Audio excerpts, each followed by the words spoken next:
go to Daniel chapter 11. And let me just tell you ahead of time so that when it happens you won't gasp. I'm going to stutter, sputter, hesitate, look at notes, mispronounce names, and forget dates. There was only two ways to handle this chapter. Just review it and go on, or teach it, but it'll be complicated. I will try to make this as interesting as I can. It's just not my nature, when I get to a tough spot, just to go over it and go on. I'm sorry, I'm not wired that way. We're going to go through this. I'll keep it brief and simple, but there are three things. Chapter 11 is admittedly an exceedingly tedious chapter. Daniel chapter 11 is one of the most attacked chapters in the Bible because it gives in the most unbelievable details the fall of the Medo-Persian Empire and the rise of the Grecian Empire. And then it gives in the most detailed possible way the demise of the Grecian Empire and the Ptolemy and Seleucian wars, which eventually developed into the Roman Empire. And the critics say there is no way anybody in the world could have done that. It can't be. And so they say that this was actually, chapter 11 was actually written 400 years after Daniel. Well, duh, anybody can do that. I mean, all of our textbooks in schools are written after the fact. Only the Bible can prophesy and predict what it says here and be 100% accurately correct. So you know, we come to another place in the Bible where you got to say, okay, it is what it says, and the reason it says what it is God knows the future from the past and everything in between, and God wrote this through the man Daniel, which of course is what we believe. Or you can say, well, you know, this is just a history lesson. It's like this morning, was in my class, I had a little spell over one of my books that I studied. They took out this they've taken out of the Bible, this kind can come by nothing but by prayer and fasting. And they said, that doesn't belong. And they just took it out. The Bible is a faith book, people. It's a faith book. It's the Holy Word of God. And admittedly, we come to some places where it gets a little difficult, and this is certainly one of the chapters. So, I'll do my best, but if I stutter and sputter and hesitate, I want to give you some names and some dates. Here's what I want to do. Number one, I'm going to show you that the Bible really is the Word of God, and this is prophecy, okay? Number one, I want you to see that God has every event of human history, peoples, governments, and nations. God has all that in His control, and it's all determined. And number three, I want you to see that this chapter 11 is a foreview of the Antichrist. So, let's do this. First of all, this was written in 539 BC. It predicts, first of all, the fall of the Medo-Persian Empire, the rise of the Grecian Empire, the fall of the Grecian Empire. Up to verse number 35, then, it clearly outlines the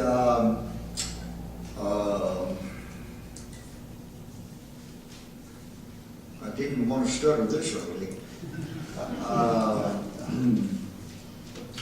His name will come back in a minute, and if it doesn't, well, if it doesn't, it doesn't. And then from verse 36 on, it talks about the Antichrist. So it's relevant, folks. So let's see what we can do with this, okay? And also in the first year of Darius the Mede, even I stood to confirm, to strengthen him. Now, we're not talking about Daniel here, we're talking about an angel. Darius the Mede was the beginning of the end of the Jewish Babylonian captivity. And evil activity, demonic activity, was trying to stop that from happening. So the evil spirits, satanic forces, were working to keep the release of the Jews. But the spiritual powers, because God prophesied it, said that was going to happen. And now will I show thee the truth. Now I want you to remember, now what we're fixing to walk through here is the truth of the Word of God. Behold, there shall stand up yet 3 kings in Persia, and the fourth shall be far richer than they all. And by his strength through his riches he shall stir up all against the realm of Grecia. This is the fall of the Persian Empire and the rise of the Grecian Empire.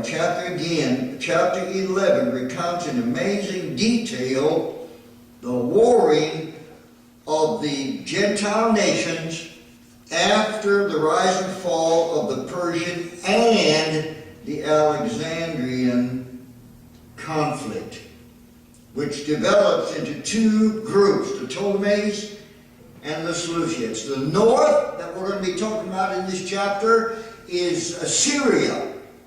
The south that we're going to be talking about in this chapter is the Egyptian Empire. If you'll go to any map, dead smack in the middle of the two is the Jewish state, Jerusalem and Israel. And they were caught between the north and the south in all their conflicts.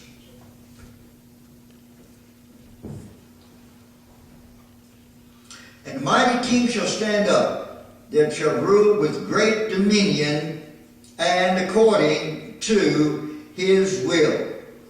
Alexander the Great. And when he shall stand up, his kingdom shall be broken. He died very suddenly. He had no children and no family, and shall divide the kingdom, the Grecian kingdom shall be divided toward the 4 winds, 4 generals. The kingdom was divided in 4 directions, and not to his posterity, because he didn't have any, not according to his dominion which he ruled. His generals were never as strong as he was, for his kingdom shall be plucked up even for others besides those. The great king of verse 3 is Alexander. His kingdom is bestowed to 4 generals, Ptolemy, Seleucus, Cassandra, and Lysimachus. And the king of the south, Egypt, shall be strong, and wondrous princes, and he shall be strong above him, and have dominion. His dominion shall be a great dominion. One of the 4 generals becomes predominant over the others.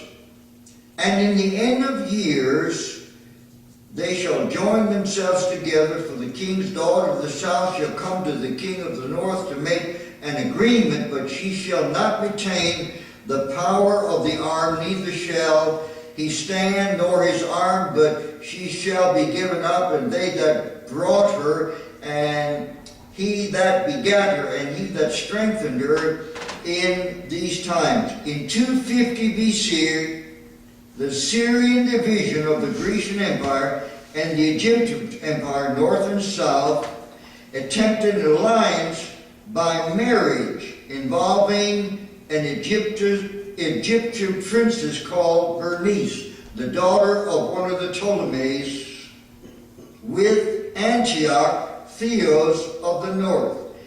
Bernice was eventually murdered by her husband's former wife. You think we got political problems in America now? What a mess. And the end of the years they shall join themselves together, for the king's daughter of the south shall come to the king of the north to make an agreement, but she shall not retain the power of her arm, neither shall he stand, nor his arm, but she shall be given up, and they that brought her, and her that begat her, and he that has strengthened her in these times. But a branch, out of a branch of her roots, shall one stand up in his estate, which shall come with an army, and shall enter into the fortress of the king's north, Syria, and shall deal against them, and shall prevail. Bernice's brother, that would be the branch of the roots, was Ptolemy Euergetes, who avenged her death by conquering Syria. That's verse 7.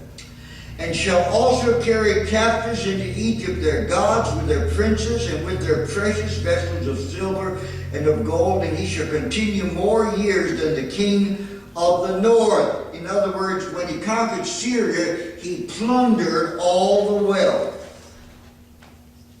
So the king of the south shall come into his kingdom and shall return into his own land. But his sons shall be stirred up, and shall assemble a multitude of great forces. One shall certainly come and overflow and pass through. Then shall he return and be stirred up even to the fortress.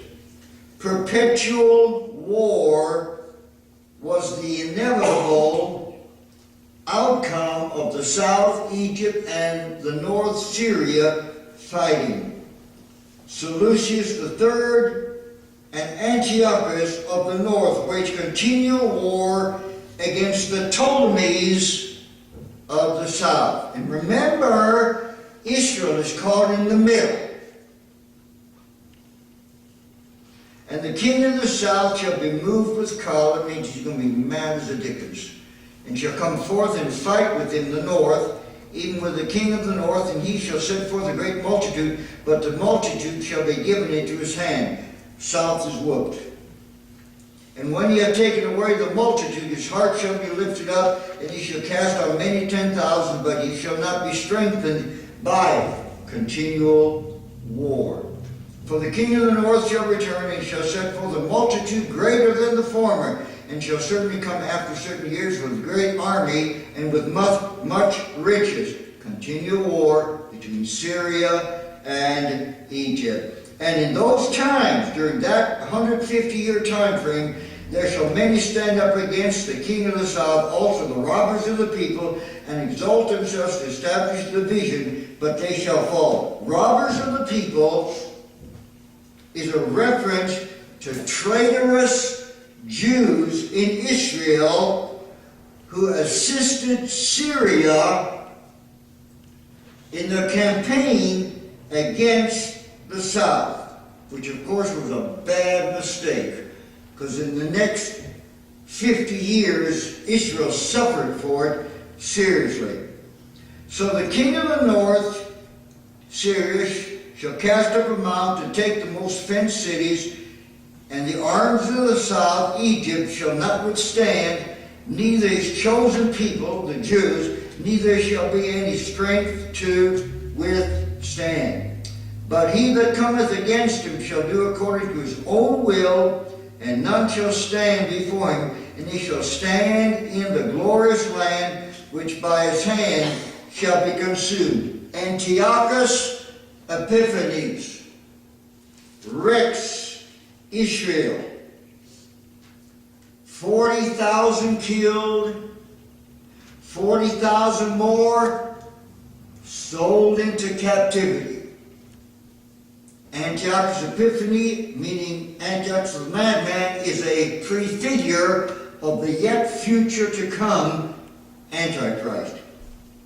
He shall set his face to enter with the strength of his whole kingdom, and upright ones with him. Thus shall he do, and he shall give him the daughter of women, Cleopatra, by the way, corrupting her, selling her, but he shall not stand on his side, neither for him. From 198 to 105, the Antioch attempted to control Egypt. A treaty was arranged between Antiochus of the north and Ptolemy Epiphanes of the south, whose daughter Cleopatra, you studied her in school, since she was still so young as to be under the control of her mother, was a spouse to Ptolemy.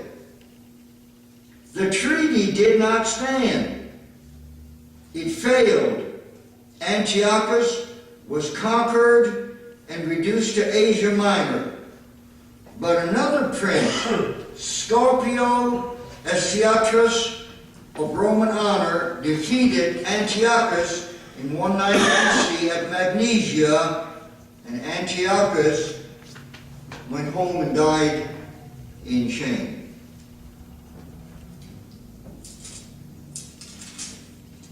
After this shall he return his face unto the isles, and shall take many, but a prince on his own behalf shall cause the reproach offered by him to cease without his own reproach. He shall cause it to turn upon himself. He died in shame. Then he shall turn his face toward the fort of his own land, and shall stumble and fall and not be found. That is the end of this Antiochus. Then shall stand up in his estate a raiser of taxes in the glory of the kingdom, but within a few days he shall be destroyed, neither in anger nor in battle. Seleucus Philopator, from 187 to 170, universally hated by the Jews because of his taxation. He was poisoned by another tax collector, Heliodorus, destroyed neither in anger nor in battle. He was poisoned. I know this doesn't make very interesting reading, but remember, what I'm trying to show you is how accurate the Bible is. How the comings and goings and the dates of all this stuff that went on for 300 years, every bit of it was foretold and controlled by God. And in his estate, verse 21, in his estate. Now verse 21 to 35 is the story of Antiochus Epiphanes. Antiochus, the madman, the worst persecutor of the Jews of that time period. And in his estate shall stand up a vile person, Antiochus Epiphanes, to whom shall not give the honor of the kingdom. He got the kingdom by stealing it and by flattery. He didn't get it honorably. But he shall come in peaceably, like the Antichrist will, and obtain the kingdom by flattery. Verse 21 to 35 provide in great detail the miserable reign of Antiochus Epiphanes, a type of the Antichrist yet to come. He got it by trickery. He got it with a small army. Verse 23, anybody that withstood him was slaughtered, and then he was defeated. Antioch, being out of North Syria, went down to whoop Egypt, and he got defeated. It made him so bad as he marched north through Israel, he wrecked that nation. And with the arm of a flood shall they be overthrown from before him, and shall be broken, yea, the princes of the covenant. And after a league made with him, he shall work deceitfully. He shall come up and shall become strong with a small people, a little army. He shall enter peaceably, even upon the fattest places of the province. He shall do that which his fathers have not known, blasphemy against God, nor his fathers' fathers. He shall scatter among them the prey, the spoil, the riches. He plundered the temple. Yea, and he shall forecast his device against the strongholds, even for a time, 1 year. And he shall stir up his power and his courage against the king of the south, Egypt, with a great army. And the king of the south shall be stirred up, Egypt, to battle with a very great and mighty army. But he shall not stand, for they shall cast forecast devices against him. Continual warfare. Yea, they that feed of the portion of his meat shall destroy him. Internal corruption got the kingdom of the north. And internal corruption got the kingdom of the south. And internal corruption got Israel caught in the middle. And internal corruption, if God doesn't stop it, will get America. And his army shall overflow, and many shall fall down slain. And both these kings' hearts shall be to do mischief. And they shall speak lies at one table, but it shall not prosper, for yet the end shall be at the time determined. The Ptolemies and the Seleucians. Peace conference and made commitments, kind of like the peace conference is now being held in the Middle East between America, the Jewish state, the other states, and it never has worked, didn't work then, and will not work now. But I want you to notice something at this point, and you got to understand now, at this point the whole Middle East is in a state of fermentation and war. Syria against Egypt, Egypt against Syria, Jews caught in the middle, the warring tribes of the Ptolemies and the Seleucians, everything is a total state of war. But I want you to notice, for yet the end shall be at the time appointed. By who? God. God. Acts 15:18, known unto God are all his times from the beginning of the world. God does order the affairs of men. Doesn't matter how bad it looks. Now then, Antiochus Epiphanes shall be returned into his own land with great riches, and his heart shall be against the holy covenant. As he's plundered Egypt, he's marching back to Syria, and he goes to Israel to do it. And his heart is lifted up, and he shall be against the holy covenant. He breaks. He plunders the temple.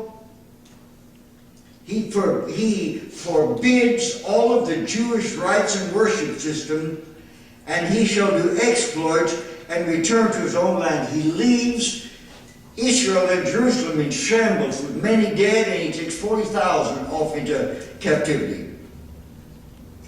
And at the time appointed, here we go with that again, by who? God. He shall return and come toward the south, but it shall not be as the former or as the latter. He thought he whooped Egypt once, he can do it again, only the second time he got whooped.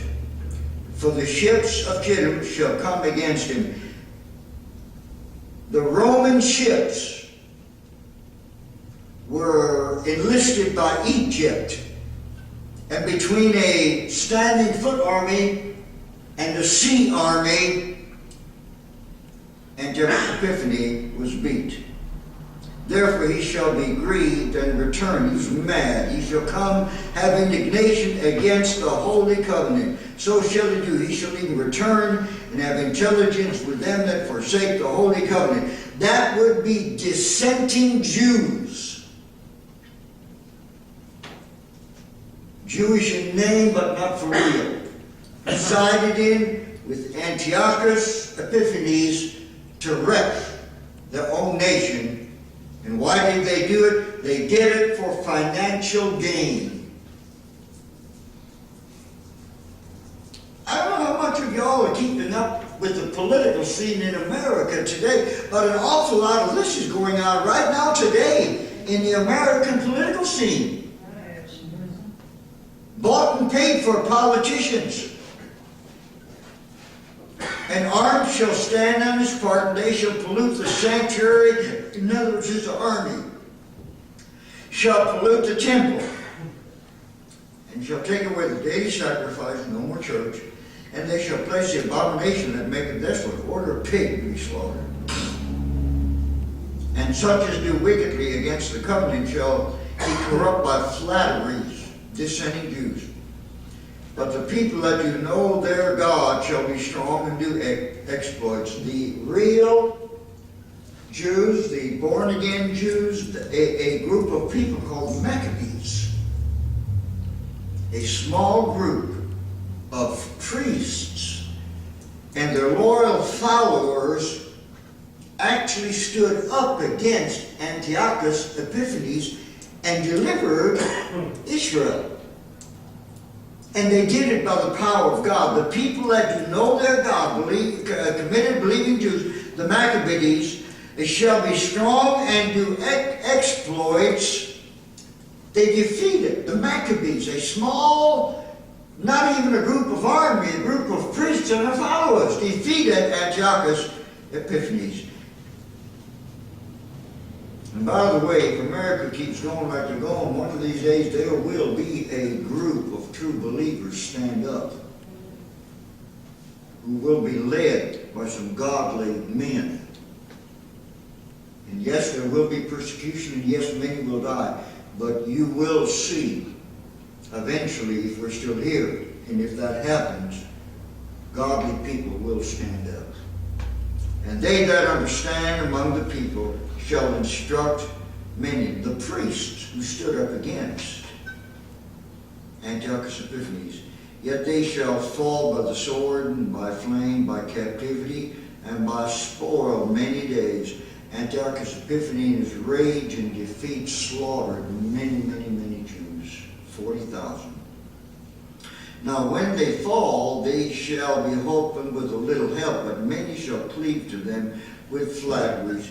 I want you to understand something. As God was leading the Jews all through the Old Testament, there were always impostors who were drawn to siding with the Jews because of the miracles and the power of God in the lives of the Jewish state. And they were always exposed. Their flatteries and their lies were always exposed when persecution fell. I want to say to you that Christianity has been an easy thing in America, and many have sided in with Christianity who are not really truly born-again believers. And if and when persecution does come, there's two things are going to happen. Those kind of folks are going to scatter away real quick, but the real ones will stand, no matter what the cost. And some of them understand, and some of them of understanding shall fall, to try them, to purge, and to make them white, even to the time of the end, because it is yet for some time, for a time appointed. There does come periodically, by God's appointment, persecution to His people. There's no other way. You can't get anything else out of this verse. We have not had that happen in our lifetime. Thank the Lord. Will we? I don't know. I know any more of the future than you do. But know this, that God, what we learn now, because we're going to change gears in verse 36. God has the governments under His control. God has all of His people under His control. What you learned in the first 35 verses, this is all foretold in detail 100, 200, 250 years before it actually happened. And God knows today what is going on and what is happening. Amen? Amen. So, now, much of this is a foreview of the type of the true Antichrist that is yet to come. So now the history stops in verse 35. The prophecy, forthtelling, begins in verse 36. And I can do this very quickly, so let me do this. And the king, the Antichrist, shall do according to his will. He shall exalt himself, magnify himself above every God, shall speak marvelous things against the God of gods, and shall prosper till the indignation be accomplished. For that is determined shall be done. We are now in verse 36 to the end of the chapter, talking about the yet future Antichrist, but even his reign, his coming, his reign, and his end is determined by God. You see that?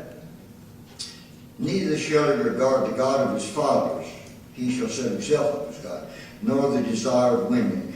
There's two interpretations of that. Either number one, he will be he'll have no desire for marriage, or some interpret this that he will be a homosexual. It doesn't say. It's probably one of the two, nor the desire of women. Nor regard any God, for he shall magnify himself above all, above God. But in his estate shall he honor the God of forces. His God will be brute force.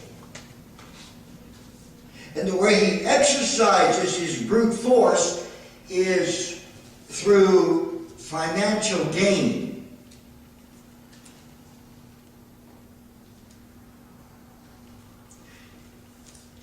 You understand, before computers, we didn't know where all the treasures of the world are. But now, because of computers, we know where all the treasures of the world are. Have you ever thought about that? Government knows what's in your checkbook.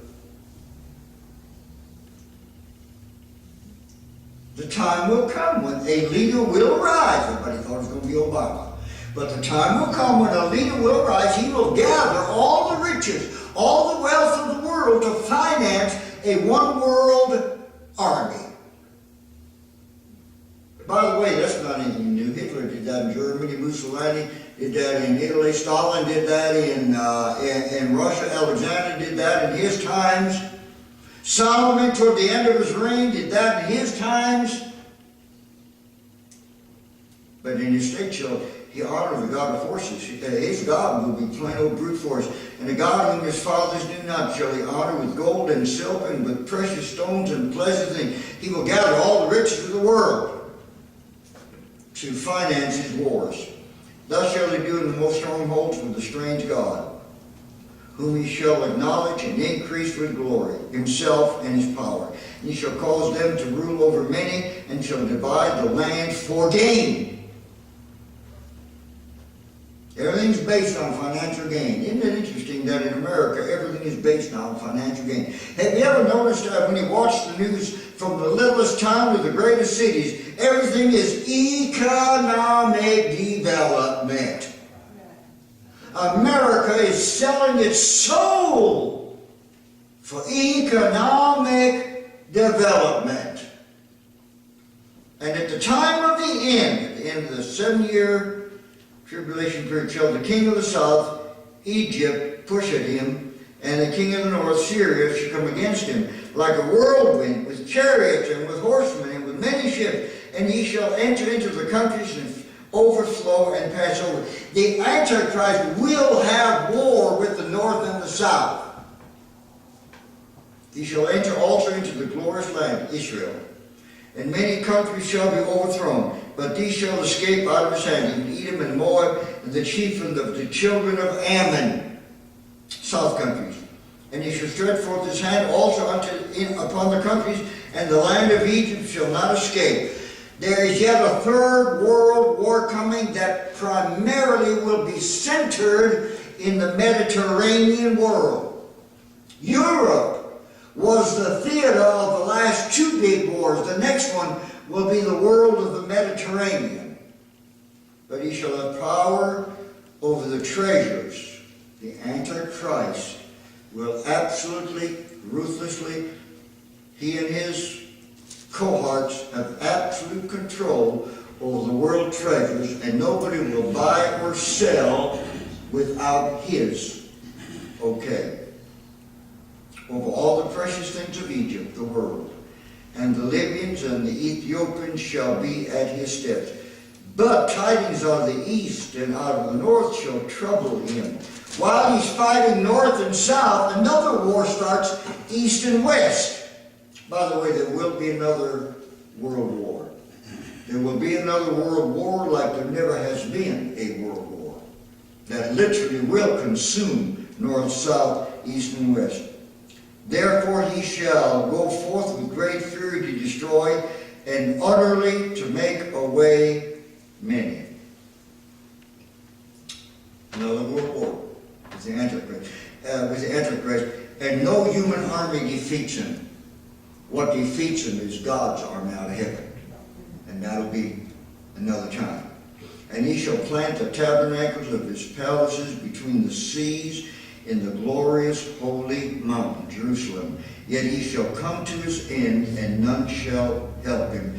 In this little statement, yet he shall come to his end, and none shall help him, is the war between earth, the Antichrist, and earth's powers, and God, the coming back of the Lord Jesus Christ, his saints, and heaven's power, and he shall be obviously, instantly, totally, and soundly defeated. Okay. I admit, tough chapter. We understand enough to know that, and when you read this chapter without the divine element, if you were not a believer and had faith, you could understand where the enemies would say, well, there's no way this was written 200-300 years before that. Nobody could get dates and names and numbers like. But that's exactly what was done. It's the act of God did. Folks, that black book you hold before you really is the Holy Word of God. 3 times in this chapter we read, the time determined, the time determined, the time determined. Look at the world as you will, watch the news as you will. God still has everything under control. And yes, there is a terrible time coming to this earth. Yes, there will be another great war. We are pre-tribulation rapturists. We believe that the rapture will come before this 7-year period, of which most of chapter 11 is a foreview. And the end is determined, people. The end of every nation, the end of every person, the end of the age, the end of the times of the Gentiles, the end of this world's thraldoms. It's all determined by God. You say, well, I don't like that. Well, let me throw this at you. How would you like if God just made all this and then went away and never came back? How do you think that would end you? Would you like that a little better? I wouldn't think so. As believers, we know that all times are in God's hands. And that's a comfort. And that's a comfort. And we know there is yet one great world battle coming, but the outcome has been predetermined. And our Lord Jesus Christ, the King of Kings and Lord of Lords, will win the last. And that will be the last war, the last decisive battle on planet Earth. Okay. Thank you for listening through that. Would you stand, please?